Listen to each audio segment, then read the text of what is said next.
What's up, guys? This is JR, and this is Fight Talk. Today, I'll be talking about Fedor Emelianenko versus Fabio Maldonado. I'll be talking about the results and my thoughts of the fight. It was a very interesting fight. So, Emelianenko, of course, rocking a 35-4 MMA record, and Maldonado rocking a 22-9 MMA record. This was a very interesting fight, very interesting commentary as well, guys. This was EFN 50. Of course, Emelianenko being the hometown hero, so he was a favorite for this fight. It's very interesting because going into this fight, I was thinking, this wasn't gonna be easy. This wasn't gonna be easy for Fedor, but the commentary thought otherwise. They thought this was gonna be an easy money fight for Fedor. They thought this was gonna be an easy gateway for Fedor to go to the UFC. But Fabio has a great chin. He has great power, and he's a very dangerous guy. It's hard to finish him off. And when he was in the UFC, most people just beat him by out hustling him, out striking him. But it was very hard to finish him. I think he only got one finish. He was only finished once, I believe so, in the UFC. But it's very hard to finish the guy.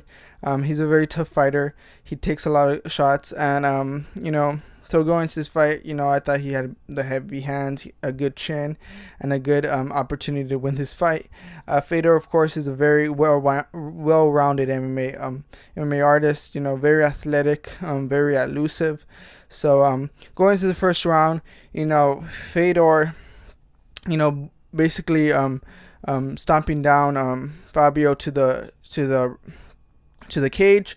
Fabio kind of just stuck to the cage. Fedor started unleashing heavy leather to Fabio. Fabio just blocking very cleanly. I was thinking he was just letting him, letting Fedor gas himself out. So Fedor kind of, got tired, backed up a little bit. Fabio stayed in the cage. Then once again, Fedor went again for the heavy leather, throwing shots to the head. It was very strange because he wasn't throwing shots to the body, but he was throwing shots to the head. Of course, Fabio defending very well. So the third time the Fedor tried to come in, boom, Fabio rocked him with a great short right hand hook, or hook right hand, very short, and then boom again with the left hook to follow up, and Fedor went down. He went down hard, and I thought it was a wrap from there, but I think the ref kind of gave Emelianenko the opportunity, and so Emelianenko was on the ground. Fabio got on top of him, throwing heavy leather, trying to finish off the fight. I was thinking the fight was very close to be finishing up, but Fedor not letting go, not wanting to go out like that. It was very tough. Trying to get out, defending very well, just defending. I don't think he was just trying to survive. He got up.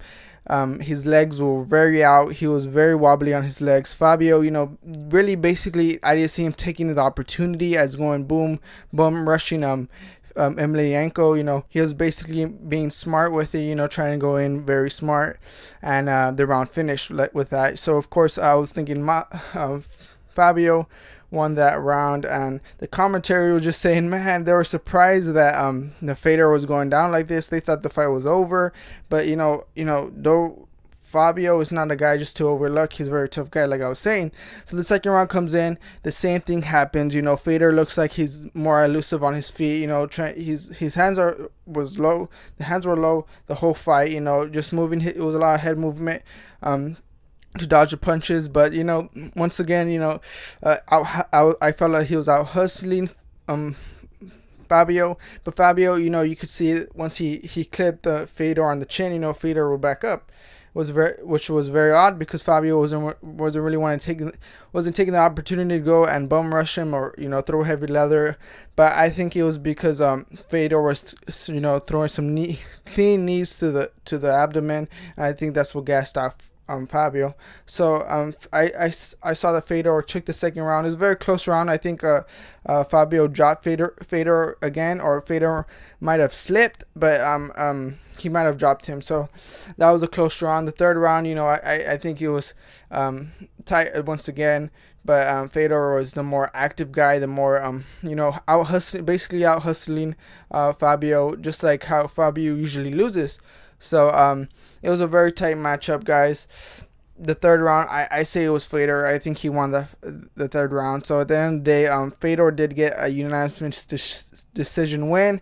It was a close fight. I think Fabio, hustled a little bit more, you know, threw more shots. It was that fight could have been his, but I think it was just Fedor's clean knees to the body, because he wasn't really throwing he wasn't throwing body shots with his hands that much. It was just knees to the body, which I think that got Maldonado hurt. And that slowed him down. So it was a tough matchup for him. Was definitely not easy for Fedor Emelianenko, but he looked good. He looked elusive. They're both in the mid-30s, so they're relatively old for the sport. But I would love to see Emelianenko in the UFC. A lot of people they don't have as good as chins as Fabio had, because Fabio has a good chin, and if you don't have a good chin against Emelianenko, you might get dropped. So it'll be interesting for Emelianenko to go in the UFC. He has lots of big fans in Russia, so he has a good fan base. It would be good money for the UFC, but I'll be interested in watching him fight again. That was my results video and thoughts about the fight, guys. If you like this video, go ahead and like it up. If you want to see more of my videos, go ahead and subscribe, and don't forget to comment below. I want to see what your thoughts on the fight were, and what do you think? Should Emelianenko go to the UFC, or should he just retire and be done with the MMA? His good and legendary MMA career, guys. Once again, don't forget to comment, guys. I'll see you in the next video. This was JR. I'll catch you guys later.